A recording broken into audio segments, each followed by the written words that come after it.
twin brother. She's heard. Oh, okay. He's probably a little prick. That's why he's not here tonight. Yeah, cool. Sorry, that was a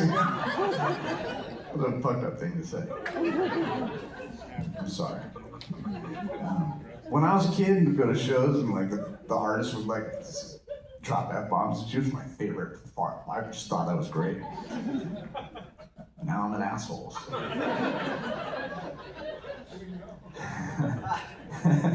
Thank you. Fuck you!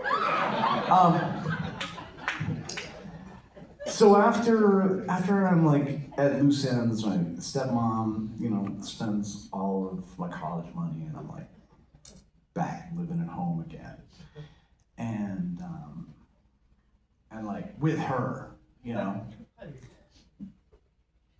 I'm like, what am I gonna do now? And I'm 19. And this is a couple months before I wrote Two Princes, and they are at each other's fucking throats, And like, there's a lot of people that had a much worse time than me growing up, but I had a pretty shitty time. And I grew up with a very, crazy person who had it in for me and my brother. There's a lot of like, the door getting kicked down at 4 o'clock in the morning and getting screamed at, from like the age of 12, 13, 14. Now I'm a little older. And she knows not to like fuck with me like that, but it's still, she's still like, my dad and her she's at his throat and he's coming in the middle of the night to be like, that was crazy. And he's got like, his head's bleeding, and it was really, really bad. So I did what any, self-respecting lead singer would do. I fucked off. I ran away. I mean, I was a little old to like run away, but I was on the phone with a buddy of mine, and he lived down in Richmond, Virginia, and he was like, I can get you a job with these guys, and I was like, yeah? He was like, yeah. And I didn't tell him, but we had a thing called a train schedule back then. It was like a piece of paper. It had all the trains. So I got on a train at like, a 4:45 a.m. train came through my town. Because 4:45 was like a fucked up train, took all day. I took this train down to Richmond, Virginia. When he got home from work, I was like sitting on his front step with a guitar, a couple pairs of underwear and socks, and the complete works of Shakespeare. And I didn't tell anybody. And back then there was no cell phones and shit like that, and I just lived down there for the rest of the summer. So in my hometown, nobody knew what happened to me, and I was so beat down, from this period of time. It didn't occur to me that anybody would really give a shit. And so I got back, and people were really mad at me, which made me mad. And I was not very good at handling my emotions anyway. But then finally my friend Andrew Riker took me aside and he was like, dude, we thought you were dead.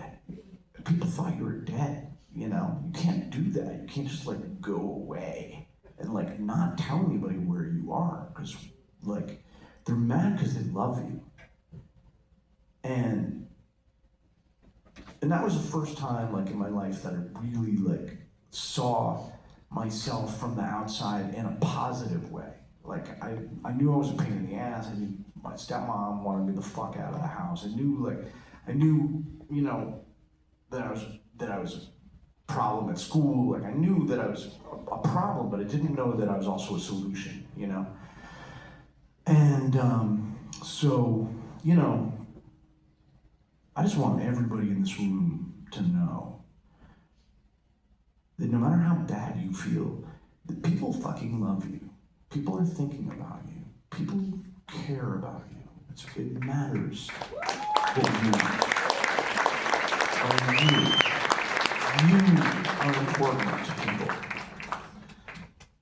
And so I wrote this tune thinking about what Andrew had told me,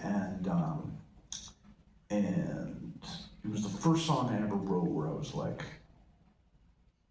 this is as good a song as like other songs. I remember thinking to myself, this could be a Leonard Skinner song.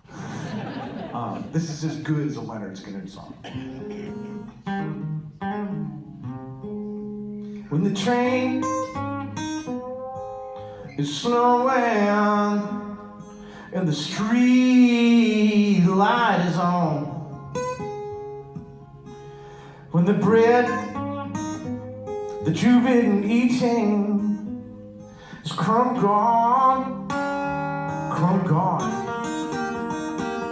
when the spots on the knife on the table on the floor are as yellow as the mat you wrap your feet on by the door, when the friends you used to laugh with are crying out for more, then it's time to put that door frame behind you just once more. People can be kind, just like on a movie screen, and people can be pretty, just like any magazine, and people do the damnedest things a man had ever seen, but mostly folks are ignorant and mean. Well, I could blow balloons forever and never once explain. Yes, we could needle in this haystack, or we couldn't fractal in the rain. Well, I stood on my head to impress the living dead. Me and my big stick talk softly till we don't know what we've said. And I've been searching for my heart, but I can only find my head. And lately I've been thinking I need a damn sight more than bread. I'm plainly too ungainly to bother to atone. I got more bad plumbing than a junk shop saxophone, and that's why I wanna know that your heart can be my home, 'cause a man can live on bread, just not alone. When it's early in the morning and you know that I am free,